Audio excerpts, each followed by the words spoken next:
Assalamualaikum warahmatullahi wabarakatuh teman-teman semua. Hari ini kita kasih olahraga buat ikan kita ya. Kenapa saya bilang olahraga?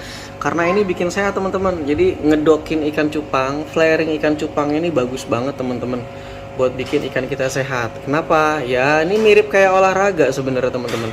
Ini mirip kayak olahraga. Jadi yang mau saya bahas adalah sistem pencernaannya teman-teman. Jadi ikan cupang itu kan punya saluran pencernaan ya kan, dimana mirip kayak kita lah dia ya, sama lah. Jadi dia punya anus ya.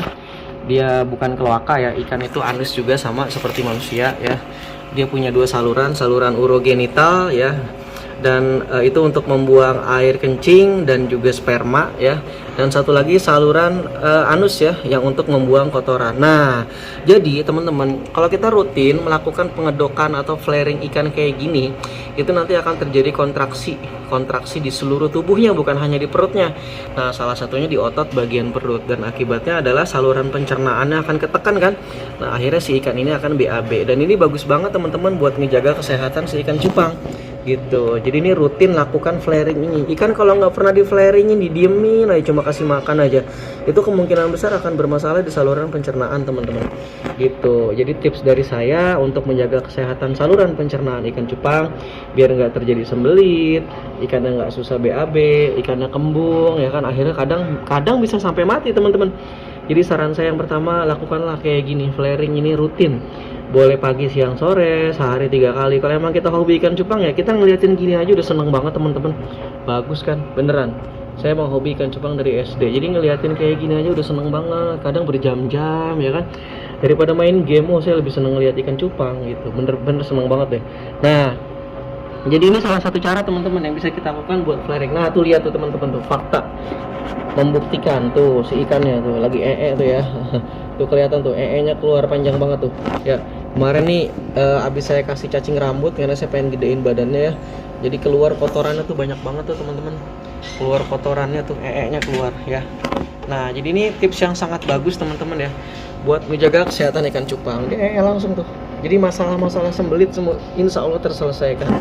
Jadi gitu tips dari saya yang pertama teman-teman, untuk menjaga kesehatan saluran pencernaan ikan cupang, kita kedokin, kita flaring, tapi nggak usah lama-lama juga gitu ya. Pokoknya 10 menit, 5 menit sampai 10 menit lah menurut saya udah cukup ya. Nah yang berikutnya teman-teman, untuk menjaga kesehatan ikan cupang itu yang kedua adalah kalau bisa ikan dipuasain teman-teman. Ini ada literaturnya ya, teman-teman bisa cari sendiri ya. Saya beberapa literatur saya dapat ya, memang salah satu cara untuk merawat ikan cupang adalah kita puasain seminggu sekali aja teman-teman. Seminggu sekali kita puasain tuh fungsinya banyak. Nanti menjaga saluran pencernaan si ikan supaya bisa kosong, bisa bersih ya. Ya manusia aja kan puasa tuh bikin sehat kan. Nah, bikin sehat. Jadi kita bisa puasain seminggu sekali. Itu yang kedua. Kedua ya. Jadi seminggu sekali kita puasain ikan. Yang ketiga, teman-teman, untuk menjaga kesehatan saluran pencernaan ikan cupang, jangan kasih berlebihan. Nah, ini sebenarnya berlebihan nih, saya nggak bagus nih. Ya, jadi jangan berlebihan ya. Teman-teman aturlah sebenarnya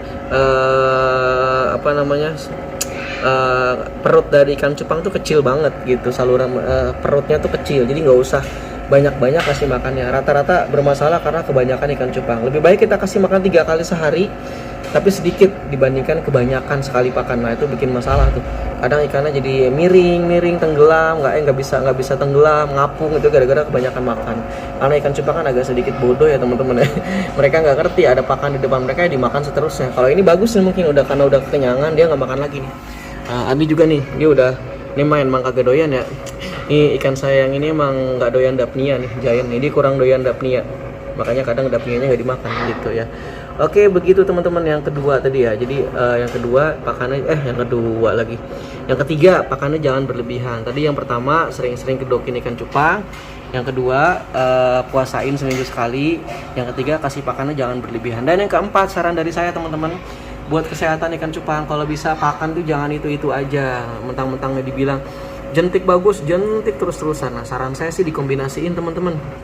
Jadi jentik kadang ya kan, terus ada, mungkin teman-teman bisa lihat di video saya, cari aja, saya bahas tentang pakan ikan cupang yang bagus seperti apa, seminggu sekali puasanya seperti apa. Bahkan saya buatin jadwalnya tuh. Nah, ada tuh teman-teman bisa lihat di video saya yang sebelumnya. Jadi gitu teman-teman. Jadi kalau bisa pakan tuh divariasi teman-teman. Saya sih variasiin semua sebanyak mungkin, variasinya makin bagus. Yep. Saya menggunakan Dapnia ya. Saya menggunakan Dapnia. Dapnia ini bagus juga teman-teman. Jadi sering banyak yang bilang tuh Dapnia katanya nggak bagus buat cupang ya kan. Kata siapa? Ya itu tergantung kita kasih makan Dapnianya apa. Kalau Dapnianya kita kasih makanan protein tinggi, misalnya Dapnianya kita kasih spirulina. Wah, spirulina tuh kan proteinnya tinggi banget gitu. Satu sel itu bisa sekitar 60% isinya protein. Jadi maksud saya, teman-teman kalau mengklaim Dapnia kurang bagus buat ikan cupang, ya cek dulu teman-teman ngasih makan Dapnianya, ternak Dapnianya pakai apa. Kalau ternak Dapnianya kasih pakannya biasa-biasa aja, tapi kalau teman-teman kasih chlorella tuh yang disebut chlorella, atau mungkin teman-teman kasih green water, itu kalau memang di situ ada alga yang proteinnya tinggi itu bagus, nggak ada masalah gitu. Jadi kalau bisa variasi teman-teman pakannya gitu. Nah saya bahkan menggunakan Dapnia, kutu air, jentik, terus saya kadang kasih cacing rambut juga. Saya sedia semua teman-teman. Cacing rambut kan kita bisa simpen, saya bisa pakai sampai sebulan nih. Cacing rambut, saya ada Artemia juga ya kan. Saya ada pakan baby shrimp juga nih. Nah baby shrimp juga ada. Jadi ikan tuh variasi, nggak bosen. Semuanya saya kasih. Dan ini saya kasih ini juga. Nah kebetulan saya punya NRD ini awet banget nih. Paling seminggu saya kasih 3 kali. Ini bagus ya, pupuk lagi. Pelet NRD atau merek-merek yang lainnya gitu. Karena kan kadang pakan itu tidak bisa terpenuhi, nutrisi tidak bisa terpenuhi dengan satu pakan. Jadi kita bisa mengkombinasi. Nah, kayak kita kasih NRD ini mungkin tidak semua nutrisi ada di sini, terlengkapi di sini, tapi ini lumayan sih teman-teman.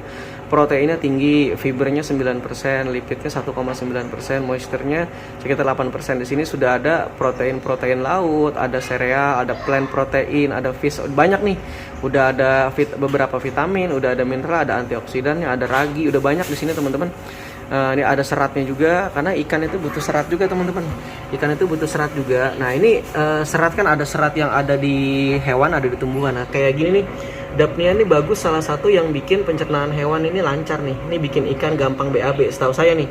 Jadi kalau teman-teman ikan yang ngerasa susah BAB, mungkin dikasih Dapnia ini bisa gitu. Ya bahkan beberapa ikan tuh kadang terapinya dikasih ini teman-teman. Dikasih bentar ya, dikasih serat. Nah ini dia, saya pernah beli nih. Ini dari luar teman-teman.